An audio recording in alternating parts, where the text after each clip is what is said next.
I am strongly of the opinion, being cognizant of the potential of Awqaf or Waqfs as a parallel economy, there has to be, I guess, a shift of preferences. Most of the time what we see is that there is more bent towards, or attention call it, towards the religious Awqaf.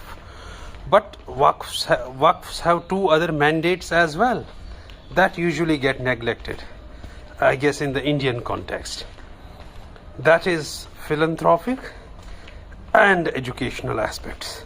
But to make these two corners or aspects rich, Waqfs have to be rich. Waqfs have to be income generating, and Waqf assets have to be scaled up or leveled up so that Waqfs really become rich. What we see is that at the moment preferences are more in terms of the developing Waqfs for the religious purposes, and two other mandates, as I said, educational and welfare aspect, get usually neglected. Everywhere, wherever there are good Waqfs in number, Waqf administration has to have a greater attention towards the economic potential and increasing that capacity of Waqfs. That has to be everywhere. Let me tell you that in order to make Waqfs rich, all the Waqf assets, barring graveyards and shrines, have to be made rich by investments, by that renovation, by repair. I mean Waqf buildings, those Waqf assets which really need the attention of the Waqf administration. But that's not happening everywhere. Maybe, focus is there, but I guess not the substantial attention that needs to be in. Another is in terms of Waqf education. When we focus, we need not, I guess, a holistic focus on all the institutions at a time, because that's not happening. The focus, friends, has to be on developing one particular quality model institution of Waqf that itself comes parallel to or stands parallel to any other state developed, government developed quality institution of education.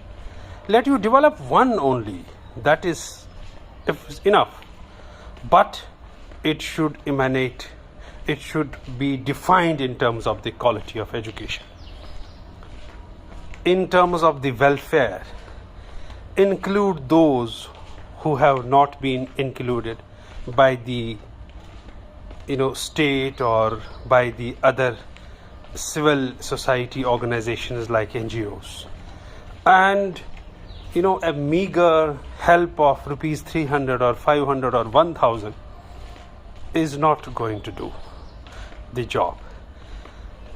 Select your sample and don't give them fish to eat, but train them or develop skills in them so that they can catch the fish by themselves tomorrow.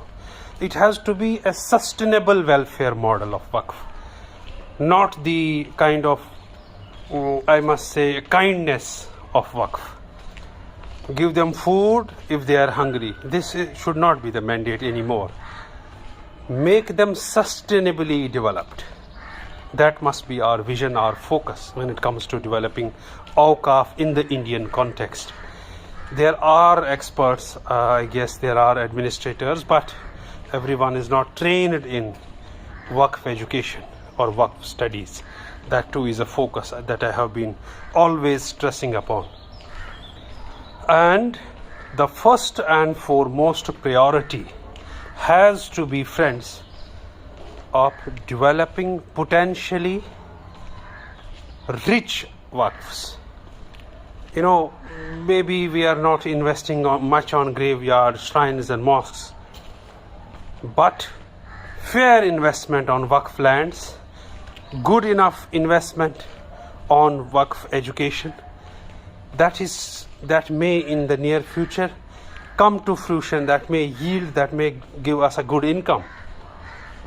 You know, Waqf orchards and other commercial Waqf assets that need attention, that need special focus, and that need the vision of the Waqf authorities.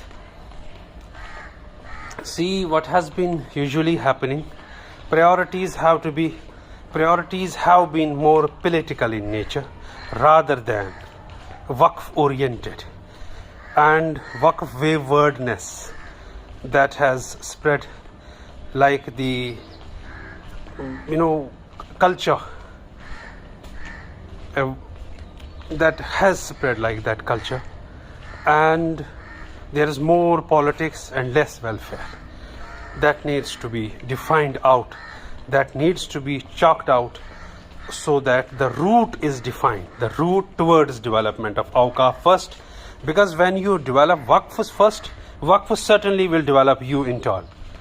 If Waqfs are weak, the community is weak, and Waqfs have to be income generating. Therefore, the target must be always on the income generating Waqfs. Their potential cannot be compromised in any circumstances. That has to be the focus.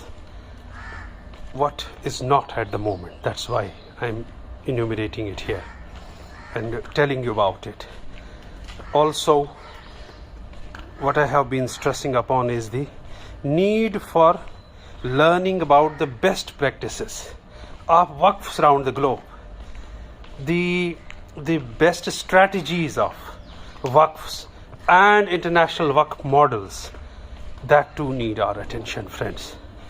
Waqf authorities need to learn about them. If they are not learning about them, that means no novelty come into the Waqf development, because you cannot just keep on trying one method and have all your focus on the religious Waqfs. You have to always remember that beyond religious Waqfs, there are educational functions to be done, there are welfare functions to be done, there are philanthropic foundation functions to be done. There are lot many more responsibilities. You cannot just invest everything into the faith of Waqf, or Waqf faith or religious Waqf. Other two aspects get neglected, and as I said, it culminates finally into one thing, that is economy. Waqf, in order to keep, in order to be alongside the mainstream economy, in order to be defined as a parallel economy, has to be rich. Therefore, every effort has to be made to make Waqfs rich, so that the community becomes rich, so that the community needs are met tomorrow if Waqfs are literally and potentially rich. Thank you.